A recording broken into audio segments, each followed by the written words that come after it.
এই মাঘৰ বিহু আৰু নতুন বছৰৰ আগমনত এটা সৰু প্ৰশ্ন আপোনালোক। আপোনাৰ ব্যৱসায়টো এই বছৰো চলিব নে আগবাঢ়িব? আজিৰ যুগত মানুহে প্ৰথমে দোকানলৈ নাযায়, তেওঁলোকে প্ৰথমে গুগলত খোলে।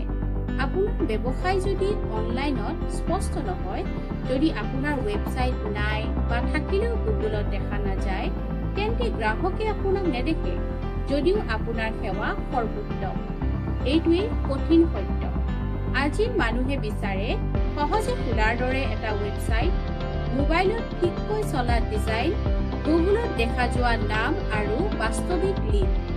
ডিজাইন দেখুৱাবলৈ নহয়, ব্যৱসায় আগবঢ়াবলৈ। এই নতুন বছৰত মাঘ বিহুৰ দৰে যেনেকৈ আমি পুৰণিবোৰ জ্বলাই নতুন আৰম্ভণি কৰোঁ, তেনেকৈ আপোনাৰ অনলাইন উপস্থিতিও এটা নতুন আৰম্ভণি হ'ব লাগে। লুমিনাছ ষ্টুডিঅ'ত আমি কেৱল ৱেবছাইট নাসাজো, আমি সাজো ব্যৱসায়ৰ বাবে কাম কৰা ডিজিটেল উপস্থিতি। SEO সহ ৱেবছাইট, সহজ ব্যৱস্থাপনা আৰু আপোনাৰ লক্ষ্য অনুসৰি সমাধান। এই মাঘ বিহু আৰু নতুন বছৰত সিদ্ধান্ত এটা লওক। আপোনাৰ ব্যৱসায় অনলাইনত দেখা যাওক, বিশ্বাসযোগ্য হওক আৰু বৃদ্ধি হওক। লুমিনাছ ষ্টুডিঅ' আপোনাৰ ডিজিটেল বৃদ্ধিৰ সহযোগী।